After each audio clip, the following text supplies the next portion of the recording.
Hi అండి, అందరికీ నమస్కారం. బాగున్నారండి? మేము కూడా చాలా బాగున్నాము. ఈరోజు వీడియో అయితే సండే రోజు అండి. ఇదైతే నేను బీఫ్ అయితే వండుతున్నాను. ఒక అర కేజీ పైన ఉంటుంది. సో అంత బీఫ్ అయితే తీసుకొని కట్ చేస్తున్నానండి. అంటే ఈ మధ్యకాలంలో బీఫ్ వండి కొంచెం చాలా రోజులు అవుతుంది, అందుకని చెప్పి మళ్ళీ ఇంకోసారి అయితే వండుతున్నాను అనమాట. సో ఇదంతా ముక్కలు కొట్టి కొద్దిగా ఎక్కువ టైం పడుతుంది. నాకు కూడా కొద్దిగా ఈజీ అనిపిస్తుందండి దున్నమాంసం కోయడం. సో దున్నమాంసం అంటే బాగోదని చెప్పి నేను బీఫ్ అని చెప్తాను. సో ఇంకా కోయటానికి అయితే కొద్దిగా టైమే పడుతుంది. కొద్దిసేపు ఒక పావు గంట 20 నిమిషాలు పట్టిందండి కోయడానికైతే. సో ఇదంతా శుభ్రంగా కోసిన తర్వాత ఒక 3-4 సార్లు అయితే నీట్గా కడిగేస్తున్నాను. సో ఈరోజు అయితే నేను పొయ్యి మీద వండుదామని ఫిక్స్ అయ్యానండి. సో ఎందుకంటే ఆల్రెడీ పొయ్యి వెలిగించే ఉంది. సో అందుకని చెప్పి ముందలే వండి కూడా చాలా రోజులు అవుతుంది పొయ్యి మీద అని చెప్పేసి ఈరోజు నేను దున్నమాంసం కూర పొయ్యి మీద వండుదాం అనుకుంటున్నాను. సో నాకు అలవాటు కాబట్టి దున్నమాంసం అనే వస్తుంది.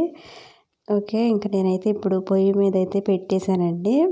మొత్తం ఒక తాలింపు కాకుండా కలిపి పెట్టి అయితే చేస్తానండి. సో అది కూడా చాలా బాగుంటుంది.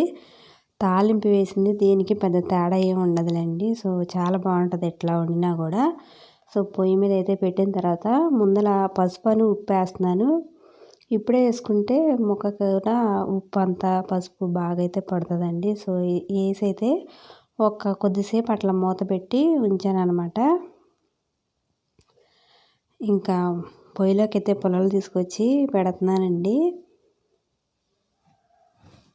పొయ్యి మీద వండి కూడా చాలా రోజులు అవుతుంది. ఈ మధ్యకాలంలో అసలు ఎప్పుడూ అయితే వండలేదన్నమాట. చాలా నెలలే అవుతుంది. ఇంక ఇప్పుడైతే వండుతున్నాను. సో కూర మాత్రం చాలా టేస్ట్గాను చాలా బాగా అయితే కుదిరిందండి. ఇంక ఈ పొయ్యి అయితే వెలిగించడానికి కొద్దిగా టైమే పడుతుంది. ఎందుకంటే పుల్లలు కూడా పెద్దగా లేవు, ఉన్నాయిలే కానీ అవి మండట్లేదండి, కొద్దిగా లైట్గా పచ్చిగా ఉన్నాయి. సో ఇంకా పొయ్యి ముట్టించిన తర్వాత ఇంకా కూర అయితే వండేస్తున్నాను. నేనైతే మసాలాలు అన్నీ రెడీగా చేసి పెట్టుకున్నాను అనమాట. ఈ ఉడికేలోపే చేశానండి. ముందర ఉడకాలి కదా, ఈలోపు నేను అన్నీ కట్ చేసుకొని అట్లయితే పెట్టుకొని ఉంచుకున్నాను. మసాలా కూడా మిక్సీ వేసి అయితే పెట్టేశానండి. సో ఇంక ఇప్పుడైతే ఉప్పు పసుపు వేసాను కదా, ముక్కలు అయితే ఉడికిపోతున్నాయి. సో ఒకసారి అయితే బాగా కలుపుతున్నాను. ఇందులో ప్రజెంట్ వాటర్ ఏమి వేయని అవసరం లేదండి, అందులో ఉన్న వాటరే సరిపోతాయి.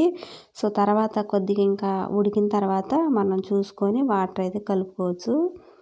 ప్రజెంట్ అయితే ఇంక ఇవి సరిపోతాయి. అయితే నేను ఈ కూర మొత్తం ఇప్పుడు వండానండి. కొన్ని ముక్కలు అయితే తీసేసి మిగతా కూర అయితే ఇప్పుడు వండేస్తాను అనమాట.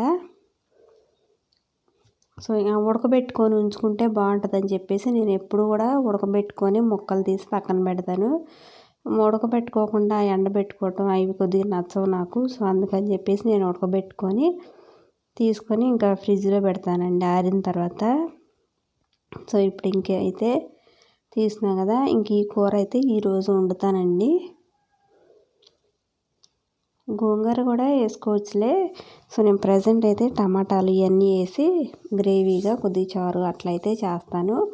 ఇప్పుడు ఇందులో అయితే అదే ఉల్లిపాయలు పచ్చిమిరపకాయలు టమాటాలు అయితే వేసేసానండి, మొత్తం కలిపి వేసాను. స్పైసీ ఎక్కువ కావాలంటే పచ్చిమిరపకాయలు ఒక 5-6 అయితే కట్ చేశాను. సో ఇంకా 2 ఉల్లిపాయలను టమాటాలు కూడా 2 వేసానండి.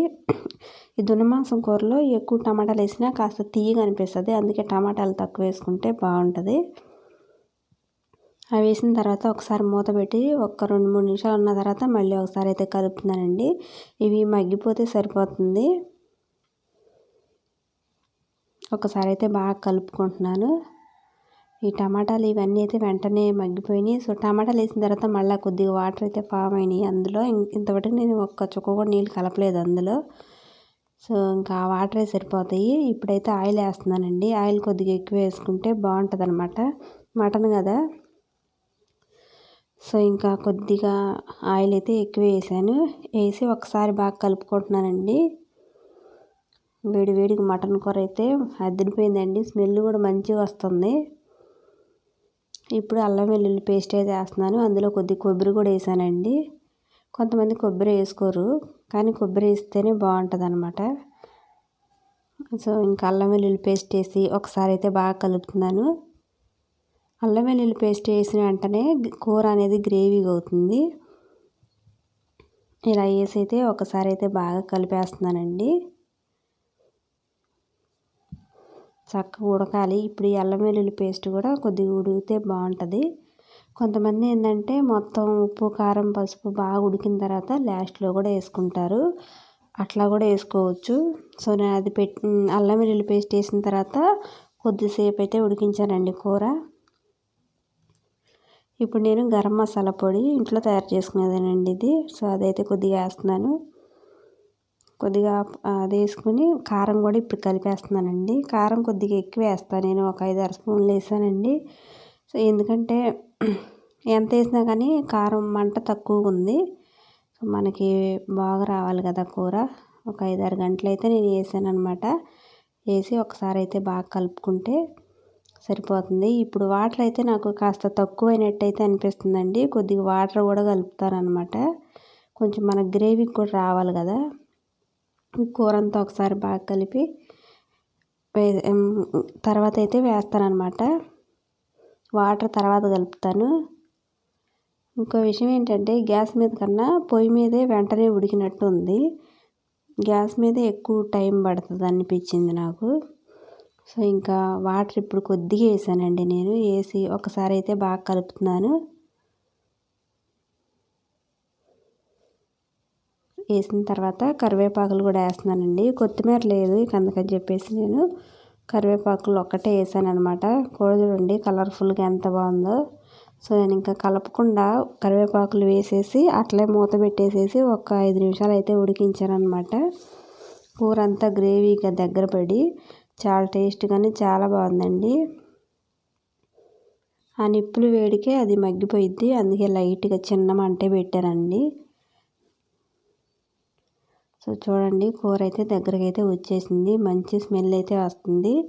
వేడివేడిగా బీఫ్ కూర అయితే రెడీ అయిపోయింది. చూడండి ఎంత బాగా వచ్చిందో. కొత్తగా ఎవరైనా మా ఛానల్ చూస్తున్నా ఆల్రెడీ చూసేవాళ్ళైనా వీడియోని లైక్ చేసి మా ఛానల్ని సబ్స్క్రైబ్ చేస్తారని అయితే అనుకుంటున్నానండి. సో ఇంకా కూర అయితే నేను తెచ్చేస్తున్నాను, అయిపోయిందండి. కొద్దిసేపు అట్లా మగ్గితే బాగుంటుందని చెప్పేసి ఇంకా మంట ఆరిపోయినా కూడా ఒక 2 నిమిషాలు అట్లా ఉంచి అయితే తీసుకొస్తున్నాను. స్మెల్ మాత్రం అదిరిపోతుంది. చాలా బాగా వచ్చిందండి కూర. కొంతమంది కలిపెట్టితే బాగోదని అంటారు, కానీ కలిపెట్టి చేస్తేనే బాగుంటుంది ఈ కూర అయితే. సో ఇట్లయితే వచ్చిందండి. చాలా బాగా టేస్ట్గాను బాగా కుదిరింది కూర. దొండ మాంసం కూర అయితే వేడివేడిగా రెడీ అయిపోయిందండి. కొద్దిగా అయితే టేస్ట్ చేయడానికి కొద్దిగా వేసాను అనమాట. సో టేస్టీగాను చాలా బాగుంది.